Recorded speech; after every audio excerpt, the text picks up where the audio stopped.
Հայաստանի Հանրապետության նկատմամբ ընտրություններին ընդառաջ հիբրիդային հարձակումներ հնարավոր են, հայտարարել է էկոնոմիկայի նախարար, քաղաքացիական պայմանագիր կուսակցության վարչության փոխնախագահ Գևորգ Պապոյանը։ Լրագրողները նախարարից հետաքրքրվել են Եվրամիության արտաքին հարաբերությունների և անվտանգության հարցերով բարձր ներկայացուցիչ Կայա Կալասի հայտարարության մասին, ըստ որի Հայաստանը ԵՄ-ից ընտրություններին ընդառաջ օգնություն է խնդրել հիբրիդային սպառնալիքների դեմ պայքարելու համար։ Երկրների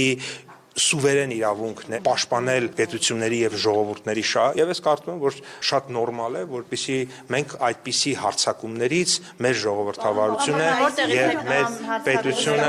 եւ մեր պետությունը պաշտպանենք։ Հարցին թե որ երկրից են հիբրիդային սպառնալիքներ հնարավոր, արդյոք Ռուսաստանի մասին է խոսքը թե Եվրամիության երկրների, ԿՊ վարչության փոխնախագահն արձագանքել է։ Ես որևէ երկրի կամ տարածաշրջանի անուն չտվեցի, ցանկացած երկիր կամ տարածաշրջան, ցանկացած անձ կլինի դա տարբեր նախկին պաշտոնյա, օլիգարխ, այլ երկրի, թե որևէ այլ, էական չի ինձ համար։ Եթե նա փորձի ազդել Հայաստանի Հանրապետությունների ընտրությունների վրա կեղծիքների, փողի,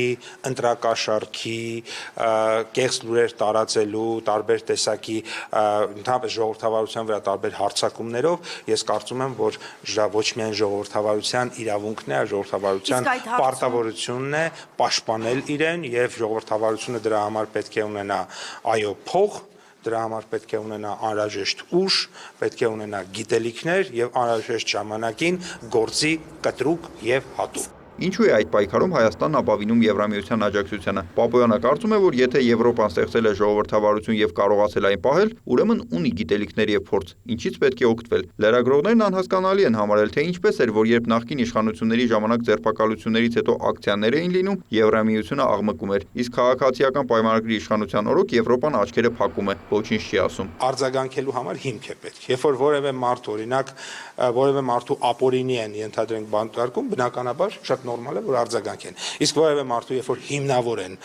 բանտարկում, բնականաբար ինչ արձագանք է այդ դեպքում։ Նախարարը համամիտ չէ, որ բարձրաստիճան եկեղեցականներին անհիմն են կալանավորել։ Դա իմ կարծիքն է, առավել քան հիմքեր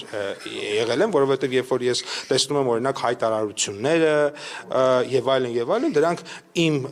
եւ դրանք համեմատում եմ մեր քրեական օրենսգրքի համապատասխան հոդվածների հետ, ես տեսնում եմ, որ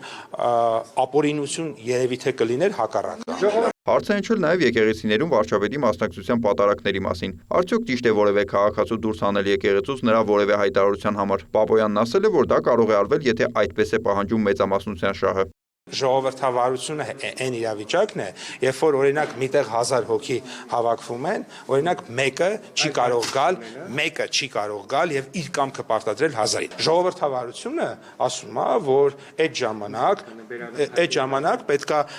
այդ մարդուն ուղեկցես դուրս, ինչպես արվում է, որպեսզի մնացած 1000 հոգու, 2000 հոգու, 5000 հոգու շահերը պաշտպանվեն։ Ադրբեջանի տարածքով դեպի Հայաստան ցորենի ներկրումը շարունակվում է, տեղեկացրել է էկոնոմիկայի նախարարը, պարզաբանելով ճանապարհին երկրորդ եւ երրորդ կարգի ցորենի նոր խմբաքանակներ կան։ Հնարավոր է Հայաստանից Ադրբեջանի տարածքով կոնյակ արտահանվի հարցին Պապոյանը պատասխանել է։ Այդ հարցը քննարկվել է։ Ավելի անվտանգ է ապակե շշերի տեղափոխման համար, բիզնեսը համարում է, որ կոնյակի արտահանման համար շշալցված տարբերակը ավելի ցամաքային Վրաստանով ավելի այս պահին գոնե ավելի նպատակարար է։ Խոսելով Հայաստանի ճանապարհներից օգտվելու Ադրբեջանի հնարավորության մասին նախարարն ասել է. Ադրբեջանը շարունակում է բավականին երկար ու ծախսատար ճանապարհներից օգտվել, հավանաբար սպասելով հարցի ամբողջական կարգավորմանը։ Ես վստահ եմ, որ ինչ որ փուլում իրենք օգտվելու են։ Իրենք կարծում են, որ պետքա ամեն ինչ